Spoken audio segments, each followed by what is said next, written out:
Our fifth speaker this morning is contestant 268. The topic is single-payer health care, a feasible system for the United States.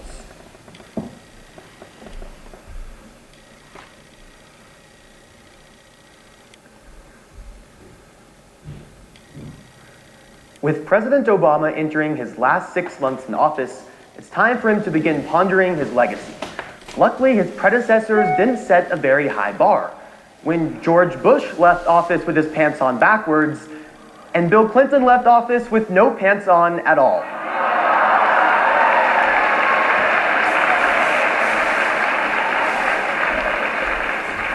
Nevertheless, President Obama's legacy, especially domestically, may be in serious trouble.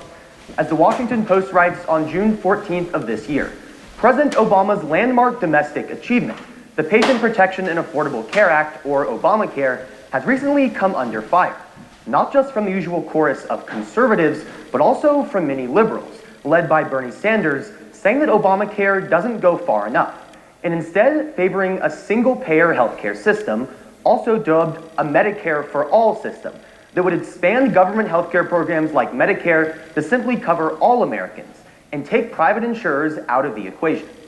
A Gallup poll from May of 2016 expresses public support for a single-payer system, saying that when first asked, 58% of Americans say a federally funded healthcare system for all is the best way for the government to address healthcare. And 52% of Americans polled in that same survey say that Obamacare has been more of a failure than a success. So it becomes important not just for Barack Obama's legacy, but even more importantly for the millions of Americans that remain without adequate health coverage, that we ask today's question. Is single-payer healthcare a feasible system for the United States? And the answer is no, because there are simply too many practical complications. More specifically, first, exorbitant costs to the public. Second, lower quality of care. And finally, decreased innovation and competition. In the words of the immortal Biggie Smalls, mo money, mo problems. And that seems to be exactly the problem with single-payer healthcare as it relates to exorbitant costs for the public.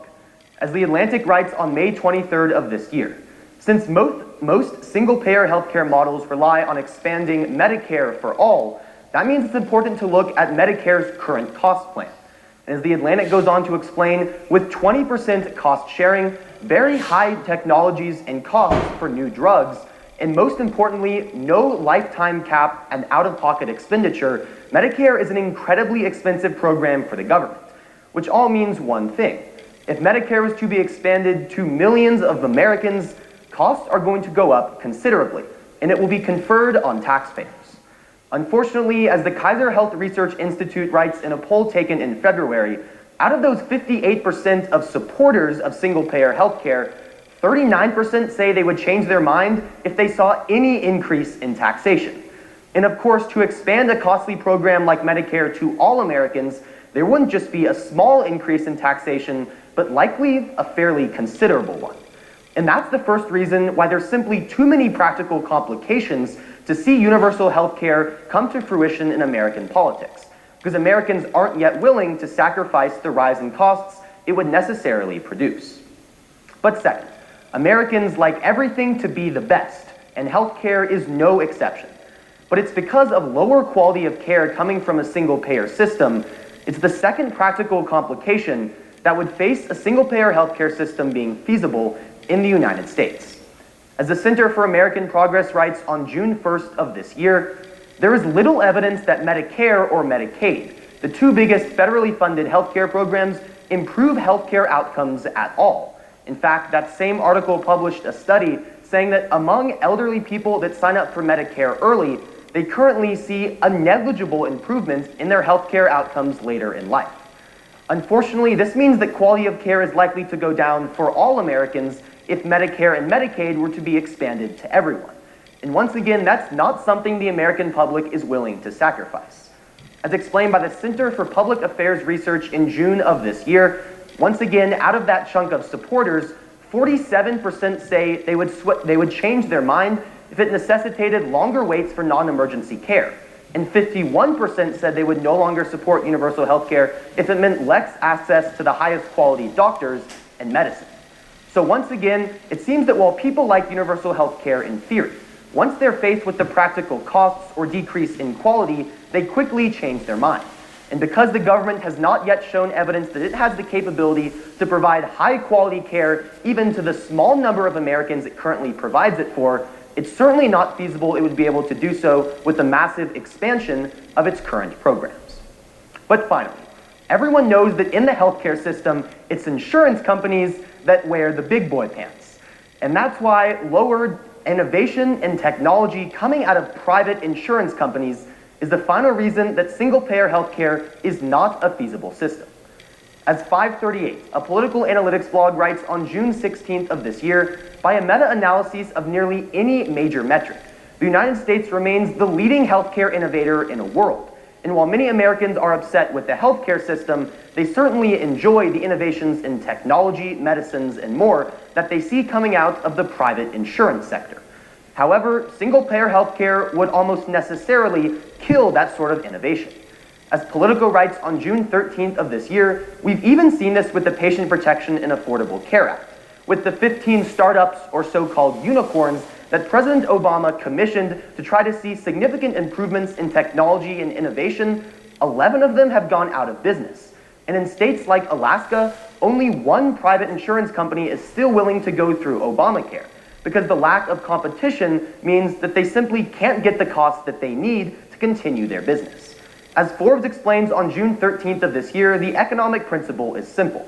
With the government providing everyone with health care, and the government not needing to make a profit like private companies, their costs can necessarily be lower, which means that in any country around the world where we've seen a complete shift to a single-payer system, private insurance companies drop out of the market, and private insurance companies are driving the leading in innovation, technology, and new medicines that we see in America. So when returned to today's imperative question for Barack Obama's legacy and for Americans who remain without the healthcare coverage they need to survive, is single-payer healthcare a feasible system for the United States? The answer is no, because there are too many practical complications, with higher cost, lower quality, and issues of technology and innovation. So while President Obama doesn't have a very high bar to follow, it looks like politicians are going to have to put on their big boy pants if they want to finally find a solution to our healthcare issues.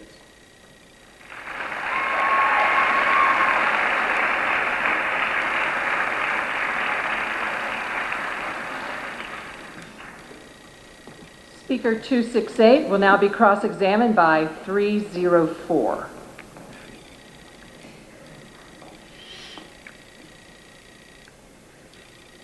Your first point talks about the increased cost of a single taxpayer healthcare system, correct?